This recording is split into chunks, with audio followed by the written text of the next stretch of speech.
Hello everybody, I'm Mercy Victoria, Assistant Professor of English, Government First Grade College, Kanakpura, Ramnagara District, affiliated to Bangalore University. Today we are going to see a General English class for second BCom, third semester. In this particular session, we are going to see the Lesson 2, 3 Soul-Searching Stories, written by Professor Shrikant Prasoon. The learning objectives of this particular lesson is to define the purpose and the meaning of life and to create an awareness about the values of life. At the end of the session, the students will be able to understand the meaning of short story, fables, and importance of values and virtues to be instilled in one's life. They'll be also mindful of their practices and behavior in general. Before we move into the lesson, let's have a quick introduction about what are fables. What are the characteristics of fable? Fable is fiction in nature. What do you mean by fiction? It's imaginary in nature. They're usually short and have very few characters, mainly animals. It generally imparts a lesson or moral at the end of the story. It was passed down as folklore to teach listeners the difference between right and wrong, good and bad, or to give advice on proper behavior and manners. In general, it was introduced to have a proper behavior. Zen stories. Another important thing which we all have to know is Zen stories. Zen stories are otherwise called as usually involves monks, Buddhist monks. Zen masters have used stories to help students realize their true nature. These stories are often puzzling, confusing, but make them think and ponder themselves and to emerge wiser and become more self-aware. Let's have a brainstorming session. How do you feel when you come across someone who's in need of help?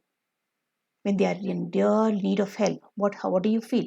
Do you feel sympathy? Do you feel empathy?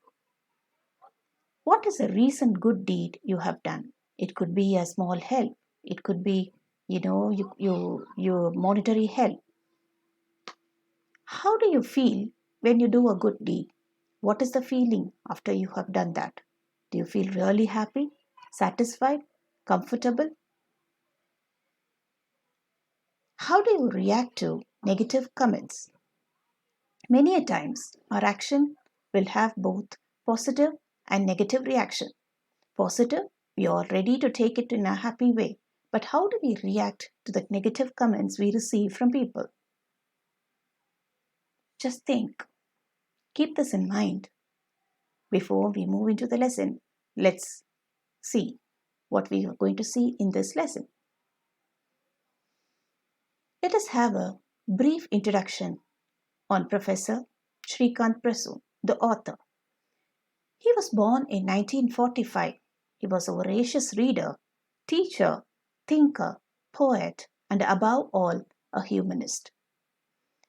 He was an English professor in Bihar University from July 1972 to Jan 2005. He has published more than 50 books and has a written collection of poems in various languages like Hindi, English, Bhojpuri, etc. His works on spirituality and religion are bestsellers. In this particular lesson, it consists of 3 stories. The first story which we are going to see today is Carrying the Load in Mind. Look at the title. We can carry the load. We need strength to carry the load. We need to be strong enough to carry the load with our hands. But when do we carry a load in mind? This story deals with 2 monks. Monks are Buddhist monks. These monks, one young monk and one old monk, these two were on the way to their monastery. Monastery is their place of stay. They were on their way to monastery. It had rained heavily, and there was a big muddy water. On the way, they happened to meet a girl who was waiting for someone to help her to cross the muddy water. As soon as she saw these two monks, she requested them to help her. You know, both the monks thought for a while.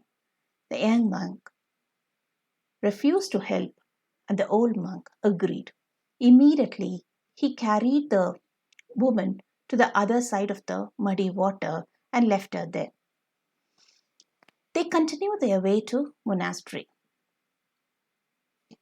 In the evening, when the young monk happened to meet the old monk, he inquired about him. He inquired about the action he had done in the morning of carrying the woman. As a monk, is it right on his part to carry the girl to the other side of the road? The old monk, being a wiser one, thought for a while and told, I had carried the load only for a short while, but you had carried it in your mind from morning till evening. How true it is.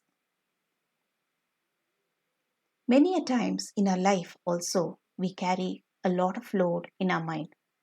It's always better to get rid of unwholesome, unnecessary, unrighteous, impure feelings about others in our mind. We have to get rid of them for a valuable life. This is the picture that shows the old monk, helping the woman to cross the puddle. We could see the young monk staring at him or looking at him. Thus, carrying the load in mind teaches us the necessity or the need for us to get rid of the impure feelings, emotions, thoughts about others. Think it over. Are we carrying any load in our mind? Thank you. For such moral stories, you can refer to this YouTube or you can refer to Aesop fables. Thank you so much.